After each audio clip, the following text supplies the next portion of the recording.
മഹാരാഷ്ട്ര തിരഞ്ഞെടുപ്പ് കഴിഞ്ഞ് മുഖ്യമന്ത്രിയായി ദേവേന്ദ്ര ഫട്നാവിസ് സ്ഥാനമേൽക്കാൻ ഇനി മണിക്കൂറുകൾ മാത്രമാണ് ബാക്കിയുള്ളത്. വൈകിട്ട് 5:30 ആസാദ് മൈതാനിയിൽ നടക്കുന്ന ചടങ്ങിൽ പ്രധാനമന്ത്രി നരേന്ദ്രമോദി, NDA മുഖ്യമന്ത്രിമാർ ഉൾപ്പെടെയുള്ള പ്രമുഖ നേതാക്കൾ പങ്കെടുക്കുമെന്നാണ് വിവരം. അനിശ്ചിതത്വത്തിനൊടുവിലാണ് ഫട്നാവിസിനെ മുഖ്യമന്ത്രിയായി പ്രഖ്യാപിച്ചത്.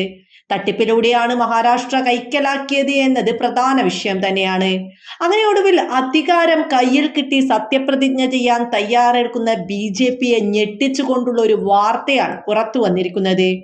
മഹാരാഷ്ട്രയിലെ സോലാപൂർ ജില്ലയിലെ മാത എന്ന് പറയുന്ന ലോക്സഭാ മണ്ഡലമുണ്ട്. അവിടെ 2024 ലോക്സഭാ തെരഞ്ഞെടുപ്പിൽ 1,00,000-ലധികം വോട്ടിന് NCPയുടെ ശരത് പവാർ സ്ഥാനാർത്ഥി വിജയിച്ചു. BJPയുടെ സിറ്റിംഗ് സീറ്റാണ് NCP ശരത് പവാർ സ്ഥാനാർത്ഥി പിടിച്ചെടുത്തത് എന്നത് ഓർക്കണം. മാത മണ്ഡലത്തിന്റെ കീഴിൽ വരുന്ന മൽഷിറാസ് എന്ന അസംബ്ലി മണ്ഡലമുണ്ട്. അവിടെ BJP സ്ഥാനാർത്ഥിയെ പരാജയപ്പെടുത്തിക്കൊണ്ട് NCP ശരത് പവാർ സ്ഥാനാർത്ഥി 13,000 വോട്ടുകൾക്ക് ജയിച്ചിരുന്നു. എന്നാൽ ഇപ്പോൾ അവിടെയുള്ള ചില ഗ്രാമങ്ങളിൽ റീപോളിംഗ് ഉൾപ്പെടെയുള്ള കാര്യങ്ങൾ വലിയ തോതിൽ ഉയർന്നു വന്നിരിക്കുന്നു. അതിന്റെ ഭാഗമായി ഒരു മോക്ക് ഡ്രിൽ പോലെ നടത്തിയിരിക്കുകയാണ്. അതായത് തെരഞ്ഞെടുപ്പ് കമ്മീഷനെ വെല്ലുവിളിച്ചുകൊണ്ടുള്ള തീരുമാനമാണ് ഇത് എന്നാണ് ഇതിനെക്കുറിച്ച് BJP പറയുന്നത്. അവിടെ അങ്ങനെ ഒരു സംഭവം ഉണ്ടാകാൻ പ്രധാനമായ കാരണം വ്യാപകമായ തെരഞ്ഞെടുപ്പ് അട്ടിമറിയുമായി ബന്ധപ്പെട്ട കാര്യം തന്നെയാണ്. നമുക്കറിയാം, ലോക്സഭാ തെരഞ്ഞെടുപ്പിൽ 48 സീറ്റുകളിൽ 31 സീറ്റിലും വിജയിച്ച ഇന്ത്യ മുന്നണി സഖ്യത്തിന് എങ്ങനെ 6 പതിറ്റാണ്ടിന് ശേഷം ഒരു പ്രതിപക്ഷ സ്ഥാനം പോലും ലഭ്യമല്ലാത്ത രീതിയിൽ മഹാരാഷ്ട്രയിൽ തകർന്നടിയപ്പെട്ടു എന്നത് പ്രധാനമായ ഒരു ചോദ്യം തന്നെയാണ്. എവിടെയാണ് കള്ളക്കളി കൃത്യമായി വ്യക്തമാകുന്നത്. അതായത് വോട്ടിങ്ങിലെ തിരിമറി വ്യക്തമാക്കുന്ന രാഷ്ട്രീയ സാഹചര്യം ഉടലെടുത്തപ്പോൾ തന്നെ തിരഞ്ഞെടുപ്പ് കമ്മീഷൻ പല രീതിയിലുള്ള ഭയം ഉടലെടുത്തത് കൊണ്ട് തന്നെയാണ് കമ്മീഷൻ സൈറ്റിൽ നിന്നും പല ഡാറ്റകളും അവർ റിമൂവ് ചെയ്തിരിക്കുന്നത്. എന്നാൽ ഇത് വെറും ആരോപണമാണെന്നാണ് BJP ഉന്നയിക്കുന്നത്.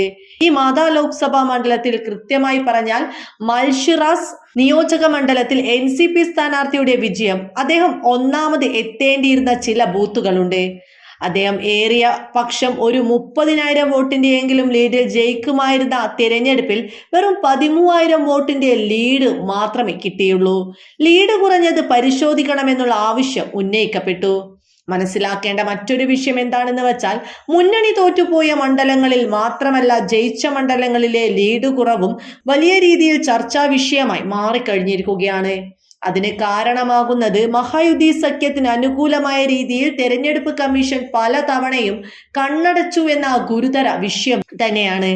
എന്നാൽ അത് ചർച്ച ചെയ്യാൻ തെരഞ്ഞെടുപ്പ് കമ്മീഷൻ കോൺഗ്രസിനെ വിളിച്ചു വരുത്തുകയും 4 പ്രധാന വിഷയങ്ങൾ തെരഞ്ഞെടുപ്പ് കമ്മീഷന് മുന്നിൽ കോൺഗ്രസ് പരാതിയായി രേഖപ്പെടുത്തുകയും ചെയ്തിട്ടുണ്ട്. അതിലെ ഏറ്റവും പ്രധാനപ്പെട്ട കാര്യം, തെരഞ്ഞെടുപ്പ് കമ്മീഷന്റെ ഔദ്യോഗിക വെബ്സൈറ്റിൽ നിന്ന് എന്തുകൊണ്ട് അധികം വോട്ടുകൾ പോൾ ചെയ്യപ്പെട്ടു എന്ന് പറയപ്പെടുന്നു. അതും പോളിംഗ് ദിനം കഴിഞ്ഞതിന് ശേഷമാണ് അത് എന്നത് ഏറെ ശ്രദ്ധേയം. ഇതിലെ കള്ളക്കളി കണ്ടുപിടിക്കണം. മറ്റൊരു വിഷയം, 13,000 മുതൽ 15,000 വോട്ടുകൾ ഓരോ മണ്ഡലത്തിലും അധികമായി കൂട്ടിച്ചേർത്തു എന്ന ആരോപണമായിരുന്നു. 47 ലക്ഷം വോട്ടുകൾ 5 മാസത്തിനിടെ എങ്ങനെ കൂടി എന്ന ഗുരുതര ആരോപണവും അവിടെ നിലനിൽക്കുന്നുണ്ട്. ഇതിനിടയിലാണ് മോക്ക് പോളിംഗ് നടത്തിയ ഒരു ഗ്രാമം തന്നെ തെരഞ്ഞെടുപ്പ് കമ്മീഷനെ പോലും വെല്ലുവിളിച്ചിരിക്കുന്നത്. 103ഓളം മണ്ഡലങ്ങളിൽ മഹാരാഷ്ട്രയിൽ റീപോളിംഗ് നടന്നേ മതിയാകൂ എന്നാണ് കോൺഗ്രസ് ആരോപിക്കുന്നത്.